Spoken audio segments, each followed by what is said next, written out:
يصلح بالهم ويدخلهم الجنة عرفها لهم. يا أيها الذين آمنوا إن تنصروا الله ينصركم ويثبت أقدامكم. والذين كفروا فتعسا لهم وأضل أعمالهم. ذلك بأنهم كرهوا ما أنزل الله فأحبط أعمالهم. أفلم يسيروا في الأرض فينظروا كيف كان عاقبة الذين من قبلهم دمر الله عليهم وللكافرين أمثالهم. ذلك بأن الله مولى الذين آمنوا وأن الكافرين لا مولى لهم. آمنا بالله. صدق اللهم صل على محمد وآل محمد. أحسن. صلوا على محمد وآل محمد. اللهم صل على محمد وآل محمد وعجل فرجهم. First and foremost, Assalamu alaikum wa rahmatullahi wa barakatuh. وعليكم السلام ورحمة الله. Jamian, I would like to congratulate everybody today on the auspicious occasion of Muhammad al-Mustafa sallallahu alayhi wa alihi. اللهم صل على محمد وآل محمد. And along with our sixth Imam, Imam Jafar as-Sadiq alayhi salam. اللهم صل على محمد وآل محمد. Inshallah, we'll be having two recitals tonight. Can we please welcome Brother Akbar with loud salawats? اللهم صل على محمد وآل محمد وعجل.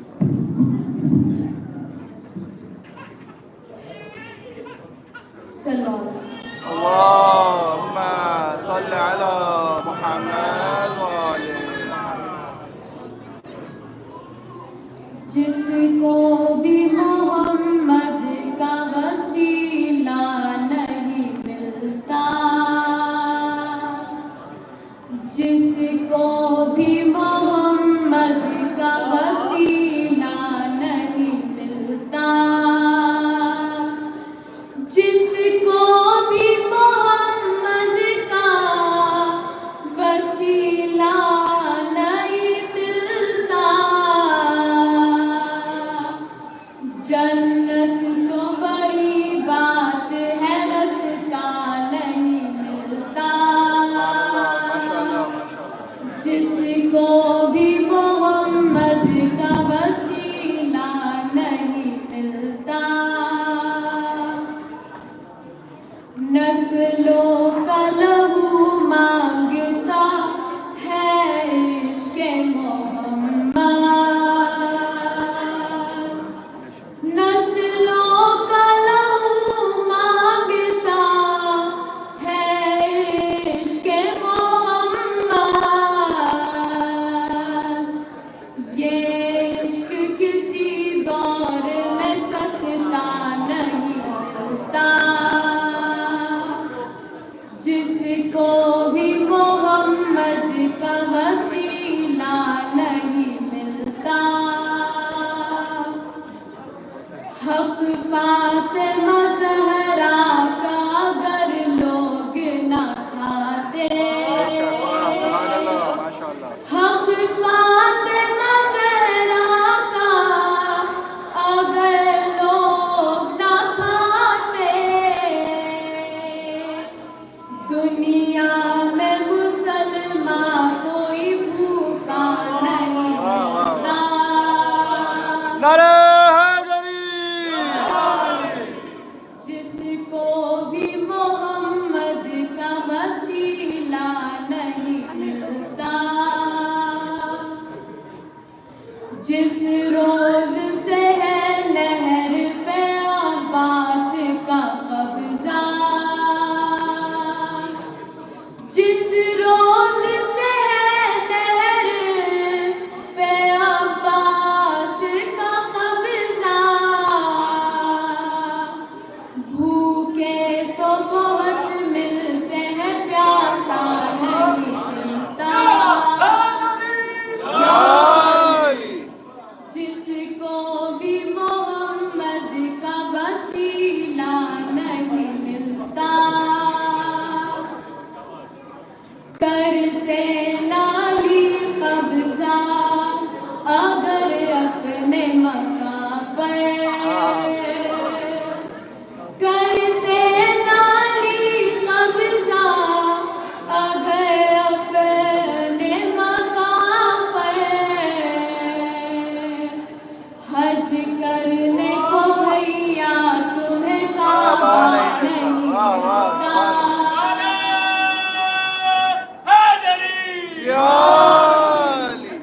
जिसको भी मोहम्मद का वसीला नहीं मिलता, करते नाली कब्जा गर अपने मकां पर, करते नाली कब्जा अगर अपने मकां पर, हज करने को भैया तुम्हें काबा नहीं मिलता। जिसको भी मोहम्मद का वसीला नहीं मिलता। नारे हैदरी, अल्लाहुम्मा सल्ली अला मुहम्मद व आले मुहम्मद व आले। On the next reciter, Brother Eid Milad. اللهم صل على محمد وآل محمد وعجل فرجهم.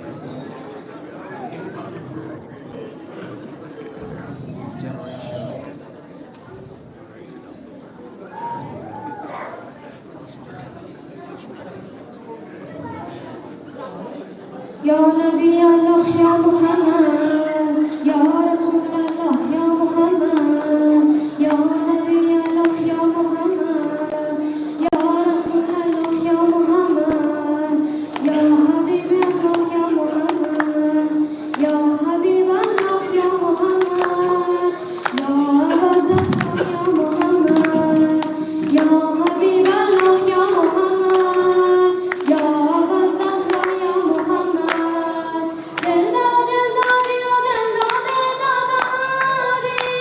Dildar dildar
حسنت جميع خصاله صلوا على إبراهيم صلوا على إبراهيم يا رسول الله يا محمد يا نبي الله يا محمد يا رسول الله يا محمد يا نبي الله يا محمد يا حبيب الله يا محمد يا أبا زهراء يا محمد يا أبا زهراء يا محمد يا أبا زهراء يا محمد أبا زهراء يا محمد يا رسول الله يا محمد يا نبي الله يا محمد يا حبيب الله يا محمد يا أبا زهراء يا محمد صلوات اللهم صل على محمد ما شاء الله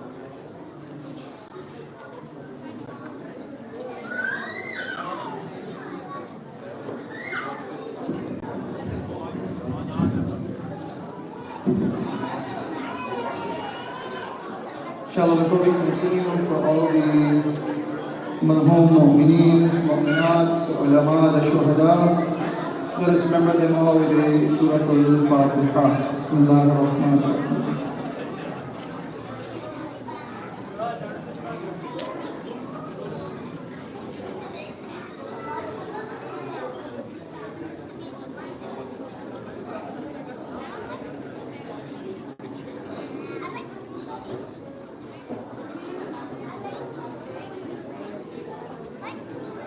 أعوذ بالله السميع العليم من شر الشيطان اللعين الرجيم.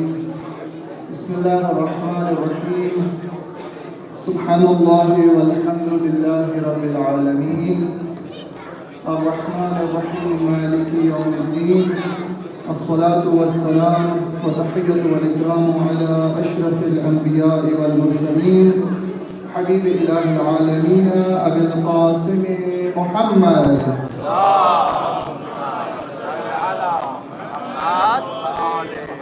وعلى آله وإترته وأهل بيته الطيبين الطاهرين المعصومين الصادقين ولعنة الله على أعدائهم ومنكر فضائلهم وغاصب حقوقهم من الآن إلى قيام يوم الدين. الحمد لله الذي جعلنا من المتمسكين ببداية أمير المؤمنين وأولاده المعصومين.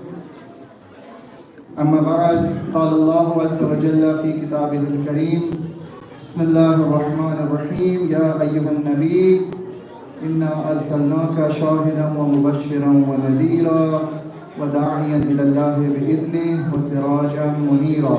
صدق الله العلي العظيم وصلى على محمد وآله الطاهرين.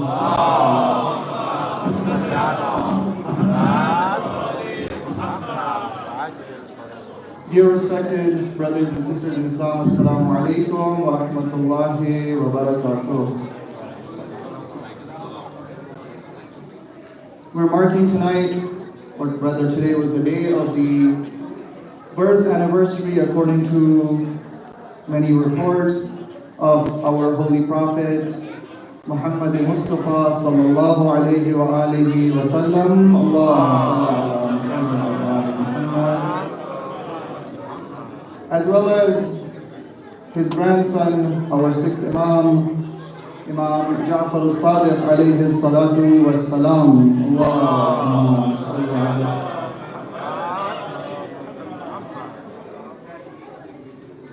It is perhaps not a coincidence that both of these personalities' birth anniversaries fall on the same day. This is the Sadiq Prophet and the Sadiq Imam. One of them is the founder, the father of our religion, and the other is the founder and the father of our madhab. We are known as the Ummah of Rasulullah, and we are known as the followers of the madhab of Imam Ja'far al-Sadiq alayhi salam. And we see that even the period of life both of these individuals lived for 63 years. So even the lifespan of the Prophet and our sixth Imam were both roughly about the same period of time. When we're faced with these kind of very lofty personalities, there's only so much that an ignorant person myself can speak about in a small amount of time with the limited attentions that I have available to me.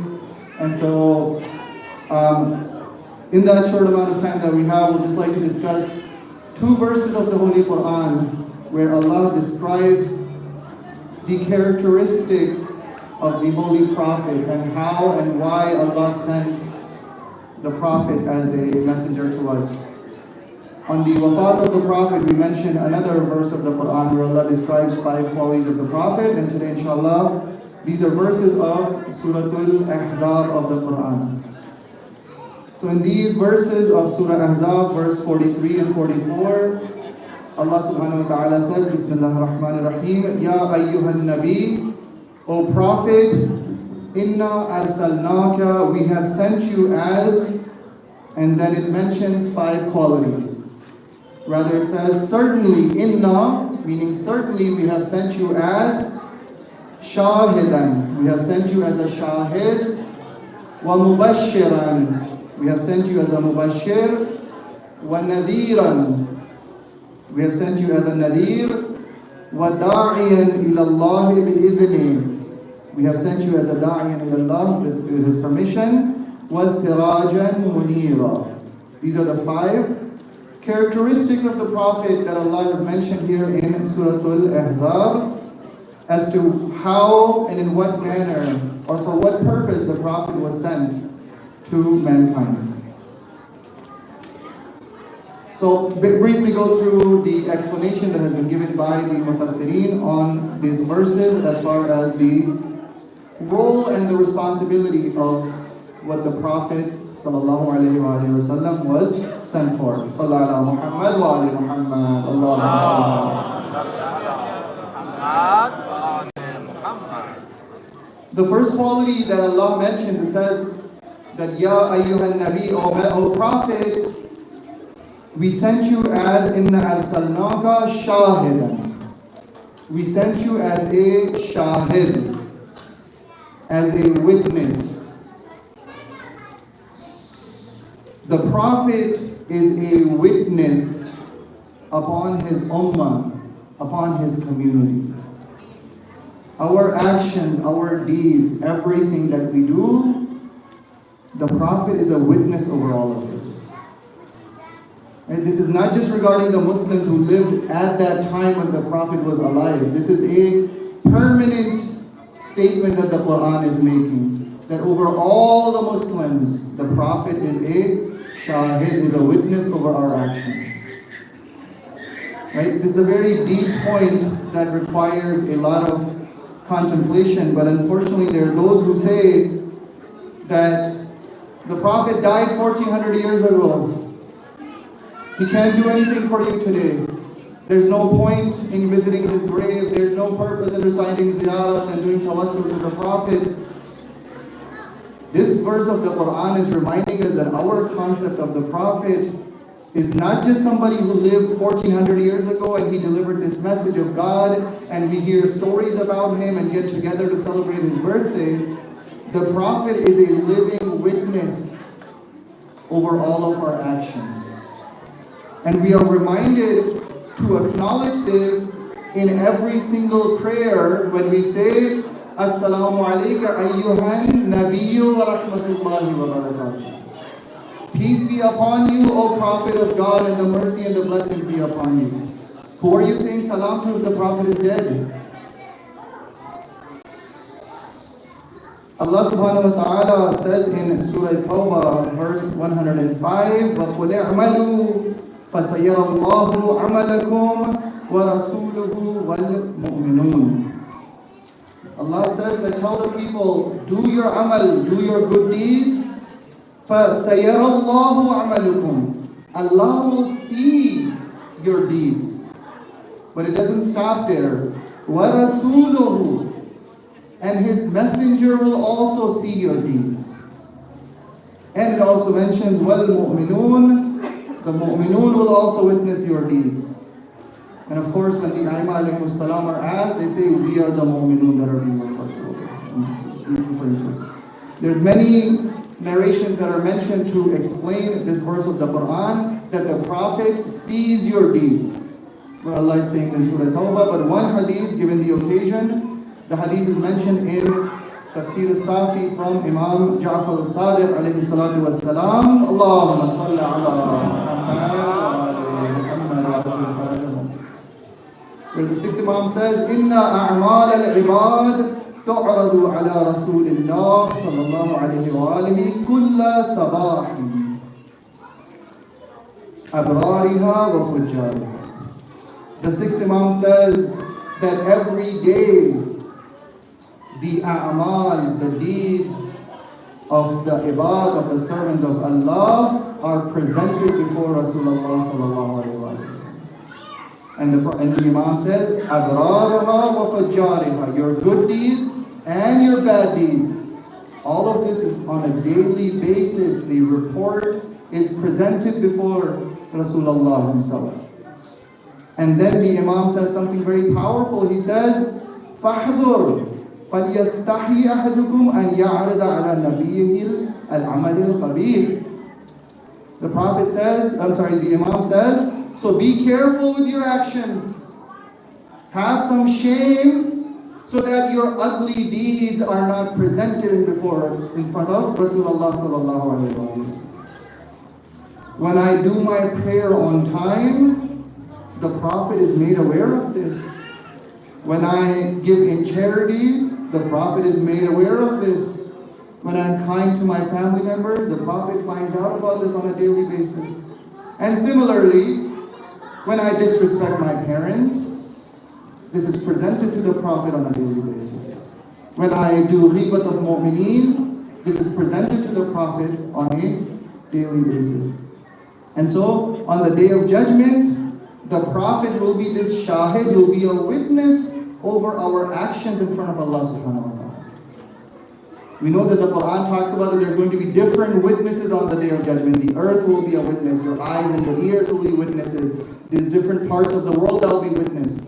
But the greatest witness of our a'mal, of our actions on the day of judgment will be the prophets of God. And Allah says in Surah An-Nisa verse 41, Bismillah ar-Rahman ar-Rahim, فَكَيْفَ إِذَا جِئْنَا مِنْ كُلِّ أُمَّةٍ بِشَهِيدٍ. Each nation, each group of people will have a witness over them. Prophet Adam alayhi salam will be a witness over his people. Prophet Nuh alayhi salam will be a witness over his people. Prophet Ibrahim alayhi salam will be a witness above his people. Prophet Musa alayhi salam will be a witness over his people. And yet, look at the maqam. Look at the status of our holy prophet. Because the verse continues and he says, Allah says in this ayah of Surah Nisa, فَكَيْفَ إِذَا جِئِنَا مِنْ كُلِّ أُمَّةٍ بِشَهِيدٍ. What a sight will it be that there is a witness over all the nations. وَجِئْنَا بِكَ عَلَى هَؤُلَاءِ شَهِيدًا. But you, Rasulullah, you will be a witness over all the other witnesses, over all the other prophets of God themselves. Over all the prophets of God, there is a greater witness, and that is Rasulullah sallallahu alayhi wa alihi wa sallam. Sallallahu Muhammad wa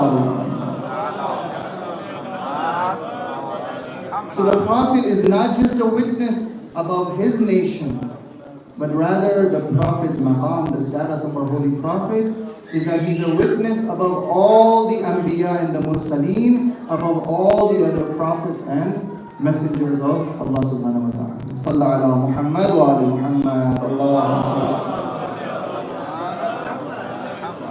The second and the third qualities that are mentioned in this verse is that the Quran says, Inna arsalnaka shahidan was the first one, then the second and third are mubashiran wa nadhira. We sent you as a mubashir and we sent you as a nadhir. Mubashir comes from the term basharat, which means to give good news. And Nadir comes from the term indar, which means to warn. So these responsibility of the Prophet is twofold. On one hand, he has to give the good news. At the same time, he has to warn.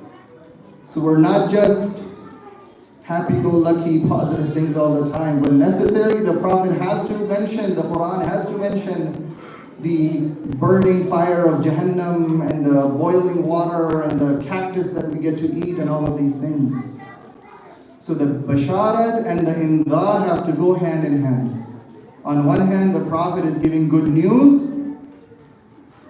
At the same time, he has to also warn that if you don't accept the truth, then there's all of these consequences. And this is how we see that the Quran talks about this issue. On one hand, we have all of these verses of the Quran that talk about Jannatu adnin tajri min tahtiha al-anhar. Those gardens under which the rivers are flowing. Or where Surah Waqi'ah, where Allah is talking about this whole, يَطُوفُ عَلَيْهِمْ وِلْدَانٌ مُحَلَّدُونَ بِأَكْوَابٍ وَأَبَارِيقَ وَكَأْسٍ مِّن مَّعِينٍ لَا يَصُدَّعُونَ عَنْهَا وَلَا يُنزِفُونَ وَفَاكِهَةٍ مِّمَّا يَتَخَيَّرُونَ وَلَحْمِ طَيْرٍ مِّمَّا يَشْتَهُونَ وَحُورٌ عِينٌ. There's this food and drinks and this unlimited buffet that's flowing in paradise and the servants and all of this. But at the same time, the Quran is very severe in describing the punishments that are also mentioned. فَالَّذِينَ كَفَرُوا قُطِّعَتْ لَهُمْ ثِيَابٌ مِّن نَّارٍ يُصَبُّ مِنْ فَوْقِ رُؤُوسِهِمُ الْحَمِيمُ. Those who are in Jahannam, they will be wearing garments made of fire, and this hamim will be poured upon them from top. In Surah Humazah, where it talks about those who gossip and spread rumors, وَمَا أَدْرَاكَ مَا الْحُطَمَةُ. What do you know this hutama is? نَارُ اللَّهِ الْمُوقَدَةُ. This is the fire of God, الَّتِي تَطَّلِعُ عَلَى الْأَفْئِدَةِ, that will burn them from the inside out and destroy their bodies like this. Or it talks about the food and drinks, لَآكِلُونَ مِنْ شَجَرٍ مِنْ زَقُّومٍ فَمَالِئُونَ مِنْهَا الْبُطُونَ فَشَارِبُونَ عَلَيْهِ مِنَ الْحَمِيمِ. When they get hungry in hellfire, they're offered this food, which is this cactus plant. And they're supposed to fill their stomachs with this cactus plant, and then when they're thirsty, they're given this شَارِبُونَ عَلَيْهِ مِنَ الْحَمِيمِ, this boiling water to drink from. So the Prophet is giving us glad tidings. The Prophet is inviting us to accept the truth, but he's also responsible for informing us of the consequences. Right? It can't just be smile and fun and games all the time.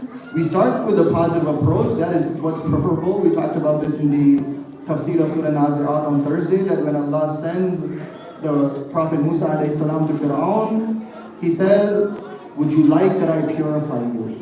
So even in Fir'aun, the approach is start in a positive, in a good manner.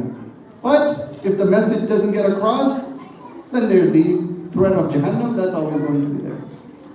And especially for us on an individual level, just let me mention this as a side note, there is nothing wrong with having this approach for myself.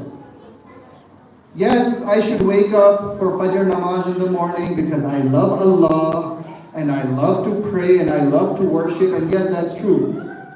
But if the only thing that's getting me out of bed is the threat of Jahannam, because it was 120 degrees last week and I couldn't even handle that, so I definitely can't handle Jahannam, I gotta get out of bed and pray, it's okay to have this approach. There's nothing wrong with this. If the threat of Jahannam is what's going to take me out of bed so I can do my namaz or do my wajibat and stay away from muharramat, there's absolutely nothing wrong with having this approach. There's a reason the Quran mentions this, right? There's different incentives for different people. Amirul Mu'mineen mentions that there's 3 types of worshippers, right? We all know this hadith. Those who worship Allah because they desire paradise, and those who worship Allah because they're afraid of hell, and those who worship Allah because He's worthy of being worshipped. Okay, most of us are not in that third category. Unfortunately, most of us need the carrot or the stick. So Amirul Mu'mineen is not saying that the first and the second are bad. Yes, the third is the highest one, to do things intrinsically for the sake of God. But if the attraction of the Hurul Ain is what it gets me to do my namaz, if the fear of the cactus being shoved down my throat with boiling water is what motivates me to stay away from haram, no problem. If that works for me, that works for me. There's a very powerful story that's mentioned about Muhammad Ali when he first became a Muslim, and they were interviewing him and they said, you know, you were into this like clubbing scene and going to all of this kind of fahsha and indecent gatherings. How did you stop yourself from going to these places? Because now you're a Muslim, you don't do these things. He said, I carry a matchbox with me. Every time I'm tempted to go into one of these places, I light a match and I put my hand and I tell myself, how long can you hold your fingers on this? That's how long you can go to this place for. Because if you cannot handle the fire of this dunya, you definitely cannot handle the fire of Jahannam as well. So the Prophet has two responsibilities. He's giving us the good news and the bisharat, but at the same time, he's giving us the warnings and the punishments, the consequences if we do not accept the message. Sallallahu alaihi Muhammad wa ala Muhammad.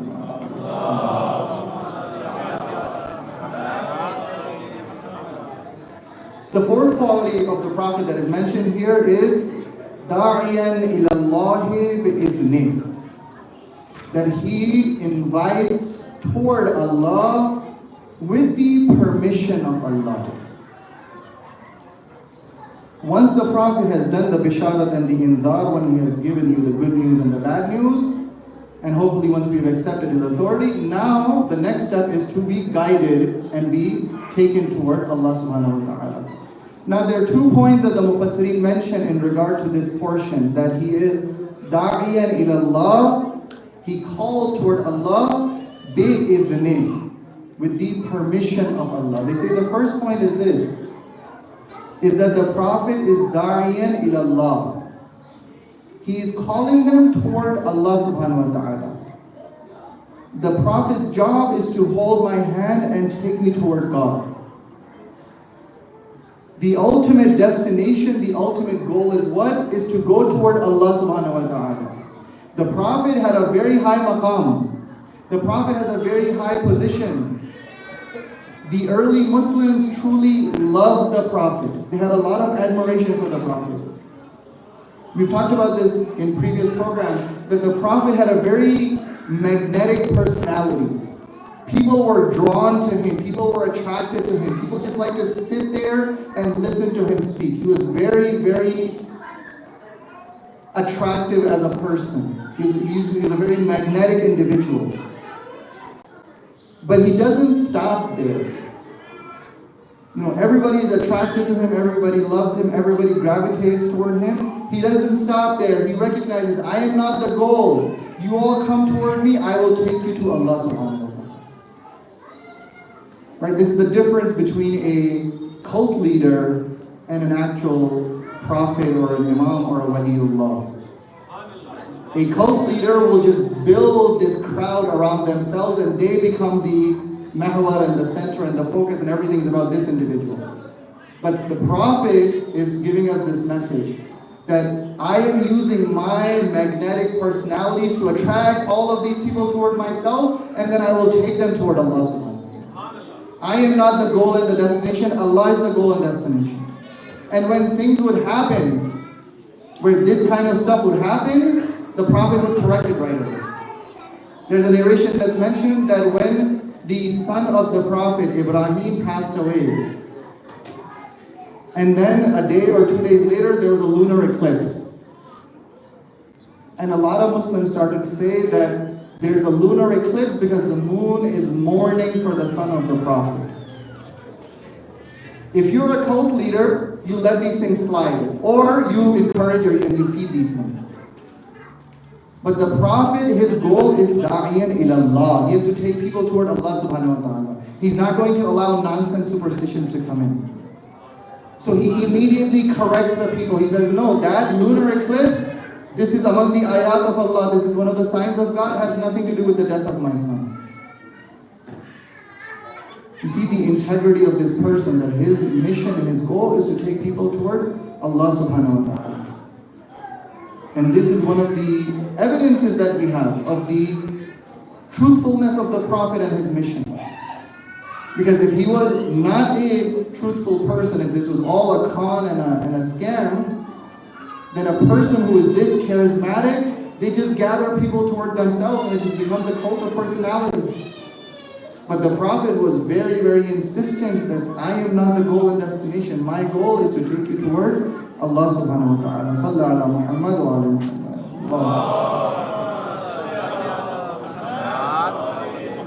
And the second part here is he's doing this bi'idhnillah, with the permission of Allah subhanahu wa ta'ala.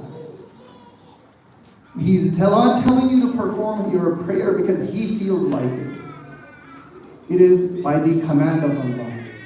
He's not telling you to fast in Ramadan because he feels like it. It is because of the command of Allah. When the Prophet invites us to something, it is not because of his personal whims. When he invites you to pray, it is by the command of Allah. When he invites you to fast, it is by the command of Allah. When he invites you to perform Hajj, it is by the command of Allah. When he invites you to observe hijab, it is the command of Allah. And so, on the day of Ghadir, when the Prophet says, Man kuntu mawla, fahada aliyun mawla, Allahumma wali wa man wala, wa adi man ada. When the Prophet is inviting us to the wilayat and the guardianship of Ali ibn Abi Talib, it is by the command of Allah subhanahu wa ta'ala. And the one who questioned this, Allah subhanahu wa ta'ala reveals the whole ayah of the Quran about this. Surah Al-Ma'arij, ayah number 1, Sa'ala sa'ilun bi'adhabin waqi'. Allama Tabatabai mentions this in his tafsir, Ayatollah Makarim mentions this in his tafsir. The Shan Nuzul of this ayah is that after the Prophet makes the announcement at Ghadir, and this person, Harith bin Nu'man, different names have been given for him, either that same day on the day of Ghadir or a few days later, he comes to the Prophet and he says, you told us to stop worshipping idols, we stopped worshipping idols. You told us to stop, to pray, we started praying. You told us to fast, we started fasting. You told us to do this, this, and this, and this, and we did all of these things because you said Allah has commanded this. And now that you're leaving, you're telling us to follow your brother as our leader. Is this from Allah also? And the Prophet says, of course this is the command of Allah subhanahu wa ta'ala. And the narration, again, Ayatollah Makarim mentions in his tafsir, this man becomes really angry. And he says that if this is from Allah, then oh Allah, send an azab upon me. And the narration mentions he walks away. As he's walking away, a stone falls from the sky, hits this guy on the head, and he falls dead at that moment. And this ayah of Surah Ma'arij is revealed, Sa'ala sa'ilun bi'adhabin waqi'. That the sa'il, the asker, asked for an azab, asked for this punishment, and the punishment was immediately sent upon him. Why? Because he's questioning that the Prophet is saying something not according to bi'idhnillah, by the command of Allah subhanahu wa ta'ala. Salli ala Muhammad wa ala Muhammad.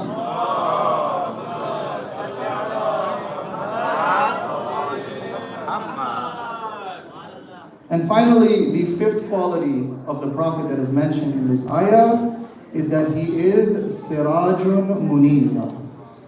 He is a bright lamp. He is a radiant light. This is a very beautiful metaphor that the Quran has used for the Prophet. This term Siraj, this term of a light or a lamp, is used in 4 different places in the Quran. And in the other 3 places, they're all talking about the sun and the brightness and the radiation, the radiance and the illumination of the sun.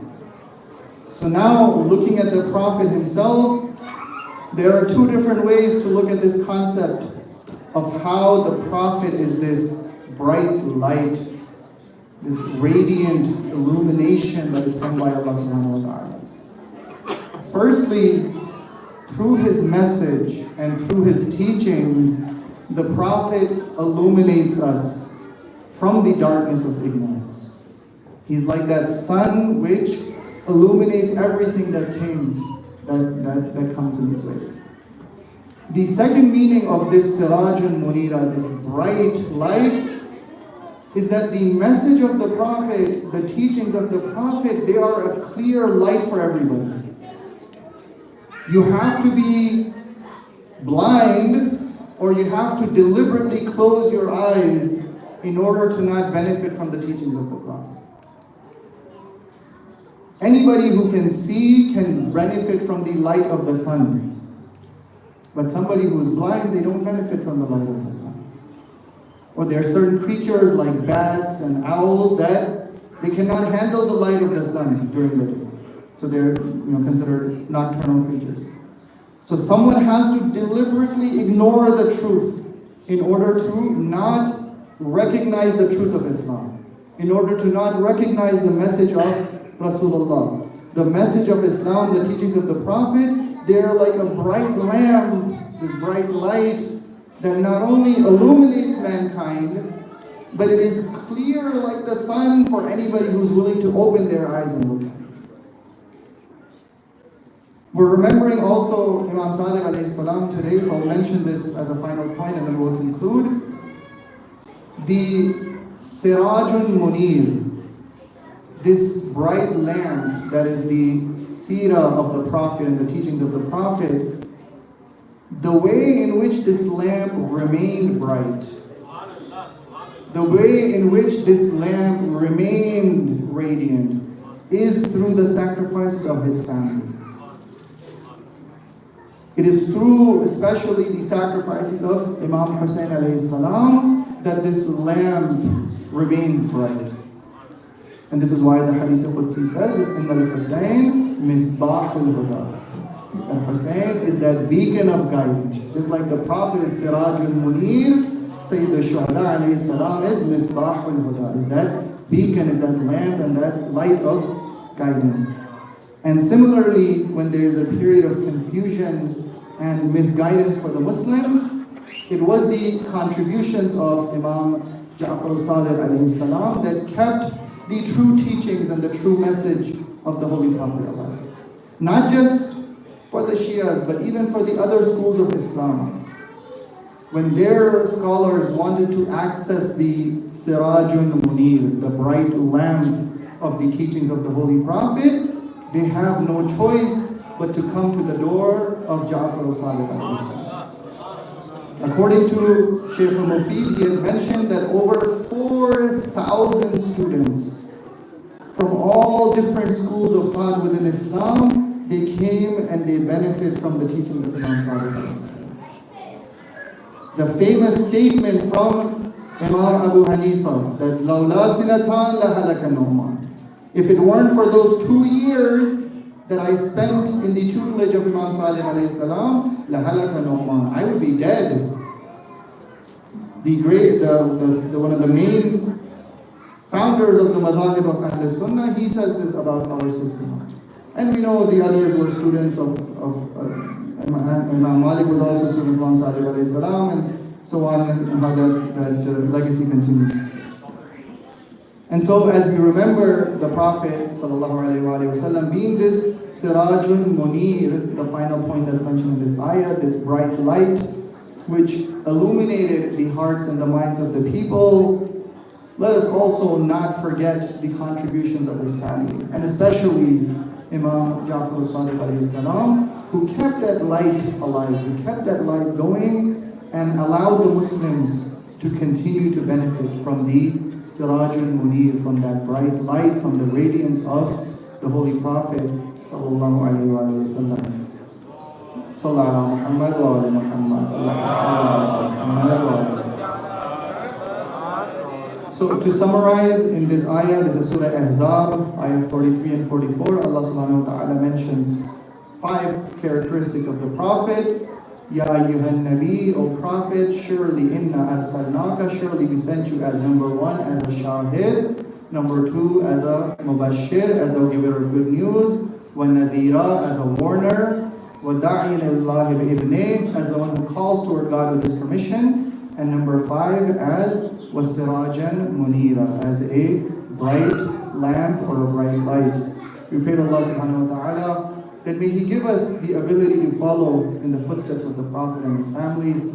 May Allah give us the ability to illuminate our hearts with the message and the teachings of the Prophet. May Allah give us the ability to live our lives in a way that the Prophet is pleased as a witness over our actions. May May Allah grant us all the shafa'at and the intercession of the Prophet and his family in the hereafter. Let us take our hearts to Medina and ask the Prophet for his tawassul.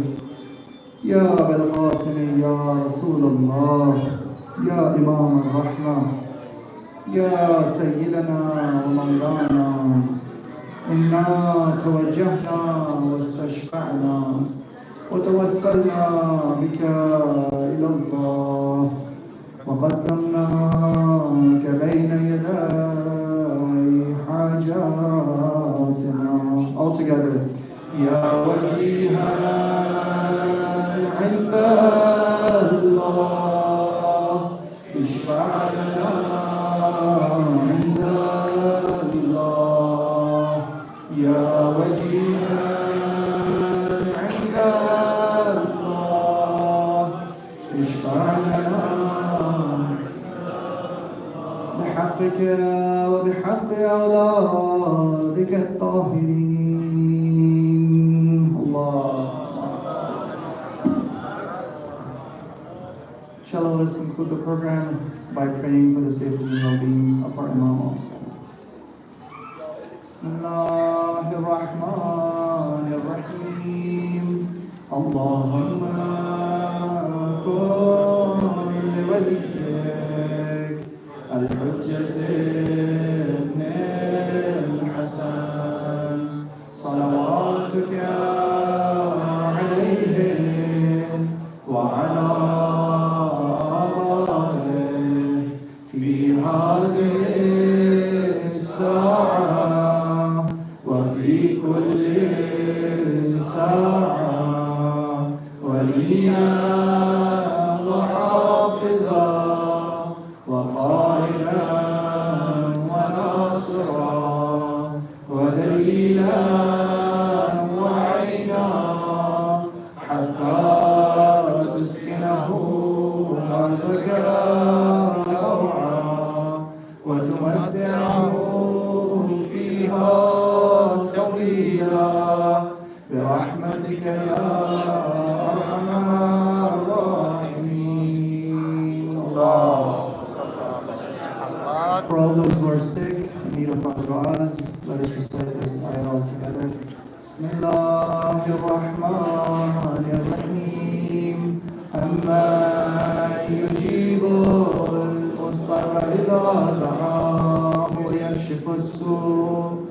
أما يجيب المضطر إذا دعاه ويكشف السوء. أما يجيب المضطر إذا دعاه ويكشف السوء. أما يجيب المضطر إذا دعاه ويكشف السوء. أما يجيب المضطر إذا دعاه ويكشف. محمد وآل محمد صلوات الله